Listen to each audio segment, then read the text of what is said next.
So during your panel, you spoke about how there was a lot of need for just some of the fundamentals of marketing to get established in this space, viewability, measurement, things like that. How are we doing so far there? I mean, pretty good. We've come a long way in gaming, I think, over a short space of time. I think the fact that the gaming industry's really just started its monetization process and how far along we've come from just talking about brand safety into the right environments, being able to meet the right audiences where they're at, and now we're having conversations obviously around measurement. The gaming industry's been amazing at leaning into the attention economy and using things like eye tracking data as a good way to understand if a human is actually looking at the content, how they're playing the game, and of course, just by nature of the game itself, where the action is going and what you're activating really gives you a good sense of how someone's interacting obviously with the experience. So we've come a long way in a year, and we've created custom research now at Dentsu with a lot of our gaming partners around attention and actually verifying how people are playing and how long they're actually looking at the screen and the impact of the advertising around that. Industry-wide, attention has become this big discussion point. There's just talk about it, currency. Gaming would seem to have a big advantage there as it tries to grow. Correct, and I think that immersive media overall and interactive media will continue to rise. I think we're starting to see this trend of moving away from the idea of passive media experiences and moving into narratives and content where people are at the helm. It's been personalized to the things they're interested in, but they also get to steer and interact and give nods and nodes to the algorithm to say, this is what I like, this is not what I like, but also the narrative itself is expected interactivity to get to the next bit. And gaming's an amazing passion point that people are now setting the bar as to what interactive experiences should start looking like. Given that it's sort of a gateway to immersive experiences, does it make it challenging for brands to get going because it doesn't have a lot of standard ad units and the kind of fundamental placements they're used to? So the IAB has actually done a really great job at creating standardization around in-game advertising, and last year they released a report to really help navigate some of that standardization issue, because obviously within gaming there's interstitials, there's banner ads, there's actually games that will have billboards, which we call intrinsic in-game ads. So the IAB's done a really great job at helping standardize that for the industry so people can start comparing what these different formats are doing. And someone might feel very comfortable around rewarded video, and that feels fine because it's maybe a bit further away from the actual action of the gameplay, to then someone who's really comfortable about having their brand shown in the action of the gameplay, which would be an intrinsic ad or billboard.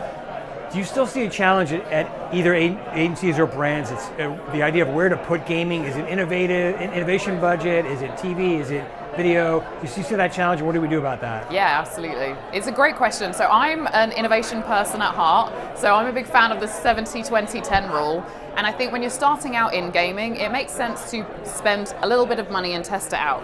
Make sure it's right for your audience. Don't go into gaming because you think it's the next fun thing to do. It should be about the behaviors of your audience. Does it make sense for the people that you're trying to appeal to be in that environment?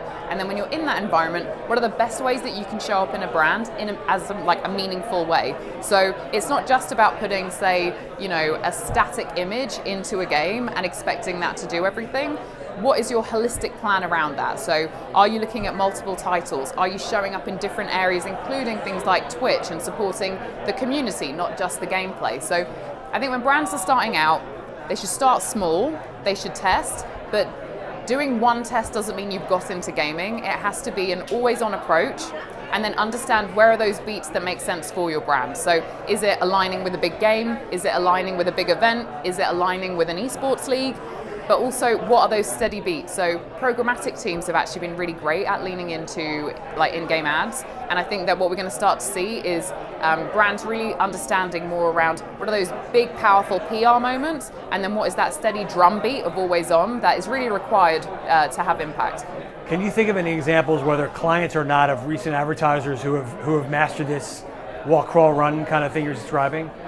I think we've seen a lot of auto brands really starting to lean into gaming, from everything from esports sponsorship, but even through to integrating cars into titles, whether it be, Mercedes and what they did with Mario Kart. We've seen that GM has incorporated their car into Call of Duty recently. What we're starting to see is this sense of not only am I putting a badge on it and I'm creating this premium moment, but I'm actually also now starting to understand the gameplay, the reason that I might be in a particular title, and how do I add value to that experience as well. So I think car brands are doing a really great job. I think CPG's actually been in and around, particularly like the gum and candy sort of brands have kind of been around this area for a while. It makes sense for their audience, and they can be a bit playful. If you have a character, lean into that for sure. It really helps. So I think we're starting to see brands like starting to play around. I think we're still going to see more experimentation before we start to see some really like iconic moments, I think, for brands that will be heavily aligned to particular titles or particular gameplay. Lastly, coming out of the Playfronts, what would you like to see from the industry in the next 12 months? I'd like to see more inclusivity around who's showing up to gaming conversations and who feels welcome at the table. I think sometimes, even as a woman in this space, I don't necessarily always feel entirely welcome, and I think there's probably a lot of other people that maybe don't feel totally comfortable yet either. So what I'd really love to see is that not only should we see more representation in the characters that are playable in these environments, but also I really hope to see the gaming industry overall starting to embrace different people from different backgrounds to not only be developers, but also different people in different agencies and clients leaning into the gaming space, not because they feel like they're not welcome or they feel like I'm not a gamer, because the reality is most people are probably gamers, they're just worried that they're not the right type of gamer.